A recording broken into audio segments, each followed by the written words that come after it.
imagery like that. Unfortunately, it's on the use of the Hill. I get it. It applies to everyone. I get it. That's all. I get it it. is. All right.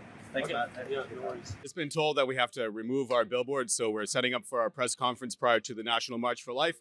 And this police officer over here has told us we cannot have graphic images on the Hill. So we have our billboards that show what abortion actually looks like. And you get to see like what this little baby torn apart by an abortion looks like. And we've been told that according to the policies of the Hill, we cannot have graphic imagery on the Hill. So we cannot show the truth of what abortion looks like. They were going to show what abortion actually looks like, what choice looks like. And the security guard said, we cannot show Canadians that. In this place of democracy where the freedom of speech is supposed to reign supreme, we've been censored on this place where free speech and rights are supposed to be enshrined. The thousands marching will stand with the pregnancy centers who are under attack by Trudeau's administration, proving that it is not just the misguided notion that legalized killing is a choice worth protecting, but that it should be somehow the only choice. Alexa Lavoie for Ribbon News, and the biggest annual pro-life event in Canada is happening tomorrow on Parliament Hill. Today, there will be a press conference hosted by Campaign Life Coalition with some people of the CLC team to speak about the National March for Life that will take to the nation capital here in Ottawa tomorrow to highlight how pro-life Canadians are standing firm on issues like upholding precious lives that are created at the moment of conception. The press conference today will cover the main battle that pro-life advocates have faced in Canada over the past year. Coincidentally, 2 days ago, Marcian, Minister for Women and Gender Equality and Youth, did announce an extra funding of $4.2 million to make more accessible abortion access across Canada. Provocation or ignorance? In another hand, Conservative MP Cathy Wagendal spoke out yesterday seeking to add 2 new aggravating factors to the criminal code on the Bill C-311, assaulting a pregnant woman and causing physical or emotional harm to a pregnant woman. Let's have a listen to what Campaign Life Coalition has to say about the current state of pro-life advocacy in Canada today. Good morning. I'm Pete Beklinski, Communications Director with Campaign Life Coalition. Tomorrow, May the 11th, 2023, thousands of Canadians will rally on Parliament Hill, right here, prior to marching through the streets of Ottawa. Why do so many continue to come year after year to the National March for Life? The answer is simple. It's because there is an identifiable group of humans who continue to face the most terrifying and most horrifying discrimination imaginable. This group of humans has been told that they are not human.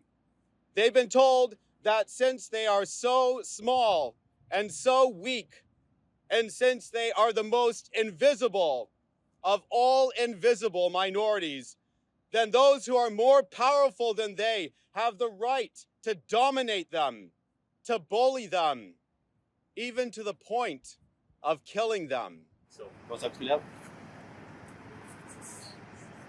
No, just deconflicting some stuff now, and we'll be good. All right. I'll give you a call, ciao. And then I'll just have to see the 2 other sides. If they're the same.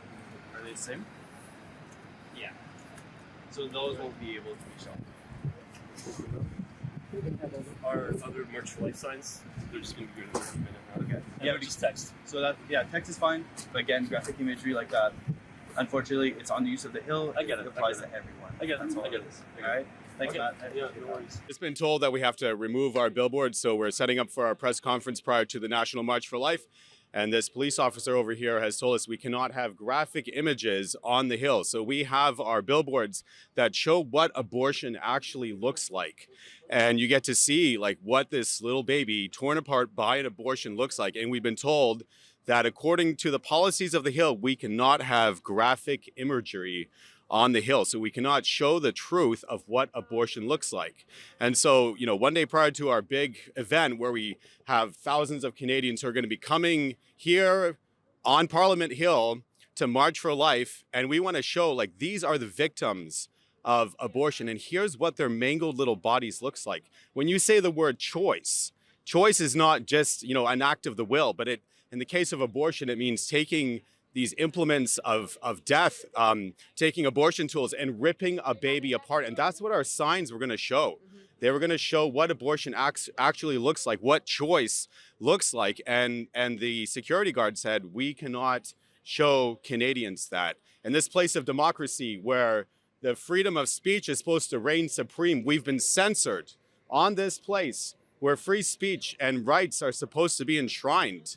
But that's a fallacy. There are no rights to abortion because fundamental human rights are about protecting minorities against the tyranny of a majority. Right now we have in Quebec and elsewhere in the West a very vulnerable minority, the unborn children, who are being overpowered and killed by a majority decision. Human rights are meant to protect that kind of minority.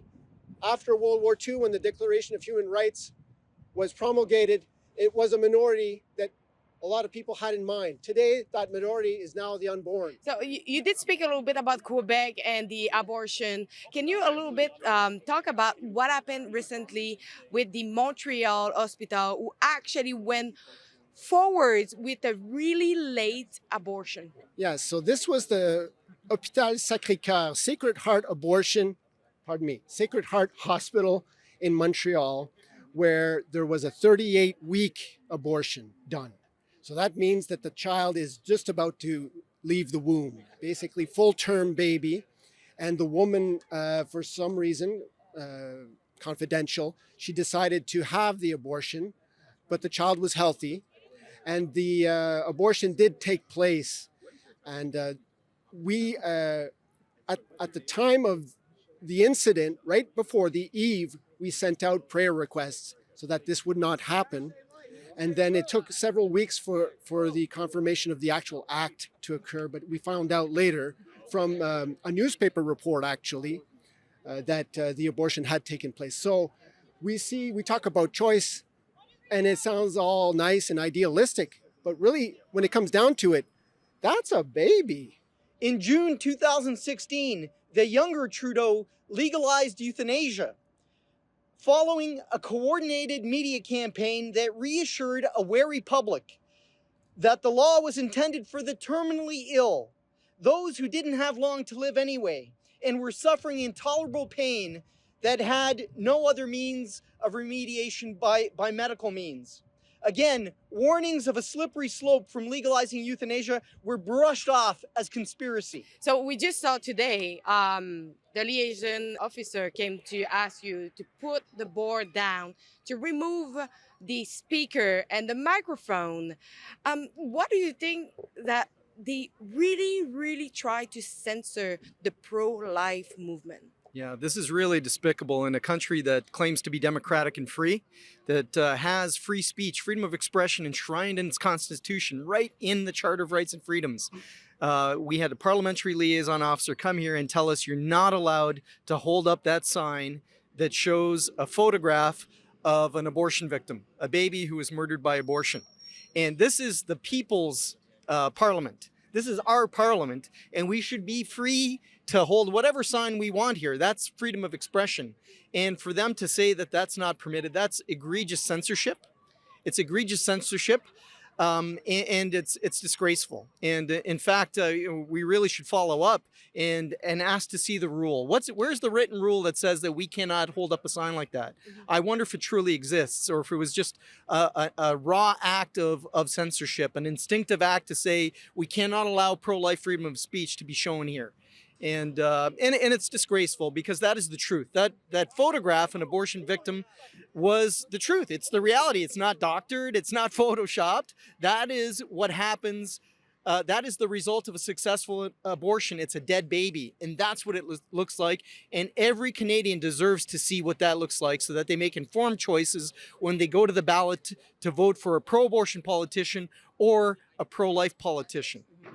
Do you think it was a kind of provocation when we heard the Liberals 2 days ago announcing $4.2 million to have stronger access to abortion, when we know that the March for Life, it's tomorrow? Yeah, that was a deliberate snub. That was Justin Trudeau personally taking out his viciousness and bitterness and animosity towards pro-life Canadians and just rubbing it in our faces, right? He knows this is the eve of the March for Life, so he announces over $4 million of taxpayer money to be used to promote abortion, to promote so-called abortion access, which really means more killing of babies, and it just shows his viciousness, his disrespect for all Canadians, and it's really quite egregious. Apparently, our quote-unquote proudly pro-choice government does not find it enough to be killing preborn babies domestically and in developing nations. In the wake of the overturn of Roe v. Wade, Karina Gold, Canada's Minister of, ironically, Families, Children, and Social Development, offered women from the United States to come here to have their abortions. What the bill is intending to do is saying that if the assailant has knowledge of the woman's pregnancy, then that can be considered an aggravating circumstance for sentencing. So essentially, that makes the crime worse, the fact that she was pregnant. And we know that pregnant women are at an increased risk of domestic violence because of their vulnerable condition. So really all this bill aims to do is to deter violence against pregnant women, and when it does happen, to penalize that all the more. So it's really just trying to fill a gap in the law and to recognize that this is a vulnerable population. And instead, of course, as you see, we have Liberal MPs, even the Prime Minister, and a Liberal media that's trying to make this about the abortion debate. And I really think that speaks to their priorities, that they care more about abortion than they do about protecting pregnant women. Mm-hmm. Do you know if you will have some politician who will come to support you? Yes, we do know that there will be a few politicians, conservative MPs, the few pro-life ones that we have. They will be at a rally speaking, delivering some remarks. We also heard that the other side, the people who are pro-abortion, who support the killing of children in the womb, they also got a permit approved by the Parliament Hill, and they too will be holding a rally next to our rally. So we'll see what that looks like. It's never happened before. Usually the protesters those who support abortion, they tend to be quite disorganized, scattered, and crazy, to be frank, and angry and violent. And they're usually here trying to create chaos. But this year, they're actually more organized, and they're organizing their own rally to counter our rally. So we've never seen this before. It's going to be two competing rallies on Parliament Hill at the same time. I don't know what to expect. All I know is that our side will come with peace and love and the truth. And their side, if you look at previous years, often comes with yelling, screaming, anger, and chaos. So we'll see what happens. Justin Trudeau's announcement of another $4 million towards two abortion advocacy organizations, I think it's something worth looking into. These are supposedly like charity type organizations that this money is going towards to advance so-called abortion access. But we know from Trudeau's past behavior, when he gets involved with charities and nonprofits, things go awfully wrong and sometimes even criminal.